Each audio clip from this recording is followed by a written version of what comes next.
Hello, guys, and welcome to this section. At reports coming up, seems that Nigerian Super Eagles hope of qualifying again to the FIFA World Cup for 2026. It's again on a high hope. At Feelers actually shows that Democratic Republic of Congo, who actually triumphed and made their way into the qualification after the win over the Super Eagles of Nigeria via the penalty shootout, might be on a very devastating news as FIFA, the governing body for football, is actually seem to be investigating the nation over fielding of ineligible players. My name is Christian, or that they call me Daddy Billy, and seated by me this morning is two gentlemen, Geoffrey Ishako and Ferdinand Igba. Good morning, Geoffrey.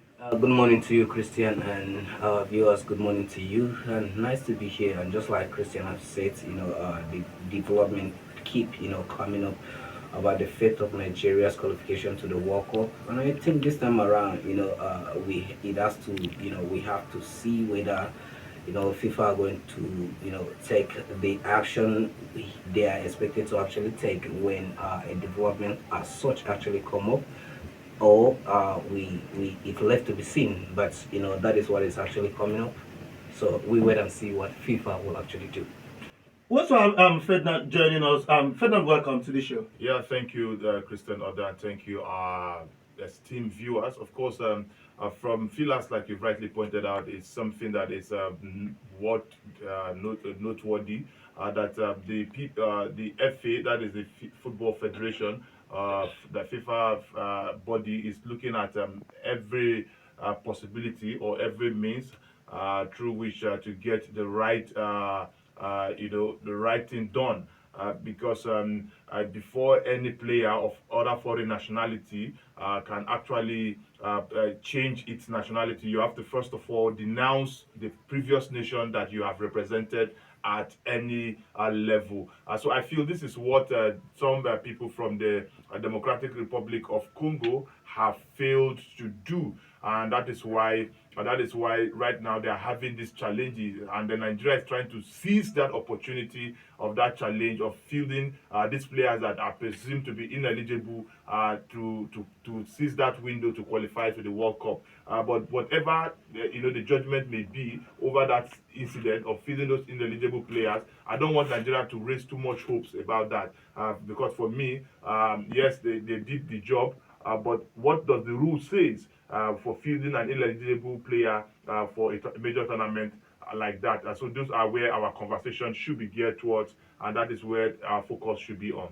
Oh yes, that's where our focus should be on this morning. So guys, let's pick up from you've given your basic intro and information about the whole of this happening. Now we have Nigeria. Remember that South Africa was also deducted 3 points, and which at a point gave Nigeria the leverage to get to where they are. Are we not saying that certain things are working for the Super Eagles of Nigeria or for Nigeria building into this 2026 World Cup? Well, Christian, once you've been caught in any act that actually violates the FIFA rules, you should be faced, you should be made to face the penalty. So no nation is exceptional to that. It happens even within FIFA. If any of the FIFA officials actually violate any rule, he faced the penalty. So why not, the nations? If that is happening in-house, then it should happen, externally as well. So I know that the nations, the countries actually, made of FIFA, African countries, Europe, Asia, and also South and North America and other continents as well. So for me, I think if that is what actually happened, DR Congo should face the sanction they deserve. So, but at the end of the day, as Ferdinand actually said something, we shouldn't get our hope high. That is what I am going to advise Nigerians. And if you look at the Nigerians football, enthusiasts, they are not even thinking of. They are not. This development didn't even bring any excitement to them. Everybody is just anyone that had it just keep quiet, and it's been very hard for Nigerian sport fans, football lovers, I know. But at the end of the day, it's good if we can actually not, get our hope high. Why? Because we don't know how it's going to end. Because investigation is going to go on, to see if this report is actually valid, if it is actually legit at the end of the day. So for me, I think you have to relax. We have to calm down. Yes, Nigeria have had luck in sometimes, but don't forget we have faced the axe as well in the 2018 qualification to Russia 2018. Remember, we violated the rules. Also, we were deducted point. Mm. So we face the axe as well. So why not any other nation? So, but at the end of the day, we still qualify. So, this development may be coming, but at the end of the day, FIFA may decide to, or the investigation may decide to step contrary. So at the end of the day, you may get your hope high and get your heart broken like an old girlfriend or a boyfriend in the issue of boyfriend and girlfriend. So the thing is, we shouldn't get our hope high. We should relax and let FIFA do their job. If the report is true, at the Mm. end of the day, I think Nigeria, hope of qualification to the World Cup, it will still reignite our hope. But at the end of the day, is when we get into the pitch with any nation out there that we will know actually whether yes, this favor that we gain, we will actually utilize it. Because at the end of the day, the Super Eagles, for me, if the job is not being done, I'm not going to put any hope on them, or most of us, we're not going to put any hope on them until they get the job done. You both talked about not raising hopes high. I remember during the just concluded WAFCON, the Moroccan national team actually petitioned Nigeria for the likes of Ashley Plumter and I think one other player over the switch of allegiance, and it didn't go their way. Yeah, I think Tony Penn and Ashley Plumter, and the decision or the investigation did not really go the way of Morocco. Now, Fernand, earlier you talked about Nigerians not raising their hope so high going into this. What if it turns out the other way and it favors DR Congo? That is my expectation about this.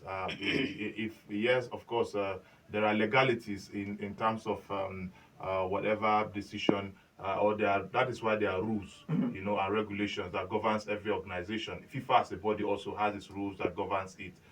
Now, for fielding and ineligible players, there are consequences. So if we are to go by the book, then of course we should expect a hammer on DR Congo. But be that as it may, why should we always be relying on qualifying by the rope? That is where my own hope. That when I say all hope should not be, we should not raise our hope. That is where the destiny is for me. If you look at countries who have qualified to the nations to the World Cup, then look at them, put them side to side with the Super Eagles. What is their pedigree? What do they have that we don't have? Mm. Which all the blame should be on us. We failed not to qualify. So I don't like looking for this backdoor syndromes of trying to be at the World Cup by all means. So if it is DRC that is more capable to go and perform well in the World Cup, kudos to them. Let them go and represent Africa. We've been to the World Cup several times. What has been our major, achievement? Are we just going to the World Cup to complete the numbers? Why are Nigerians too eager to go to the World Cup? Is it to just go and complete the numbers, or to go and actually participate and win? When last did we have a team in the World Cup and we actually hit our chest and say this team is going to do well, apart from the USA 94 USA 94, side? Atlanta 96. No, USA 94 side where the Italian manager then Arrigo Sacchi was saying that he wish he had the Super Eagle team. In that World Cup he would have been able to bring home the trophy. So I feel that is the generation of players that we could really hit our chest. And when you look at that team, you could see patriotism, you could see hunger, you could see passion, you could see dedication. These guys are putting their lives on the line for Nigeria and for the color. But you cannot say that about this current crop of players where when you talk about camping, one will tell you he missed his way to the camp, one will tell you that he arrived to the camp late. There is too much attitude, things going wrong in our FA. And that was why I said something earlier. The Nations Cup is around the corner. The likes of Victor Osimhen was supposed to be in the camp before now, and he's not. Ademola Lookman, that played the same time with him, is already in camp and the rest. And I was talking about professionalism earlier.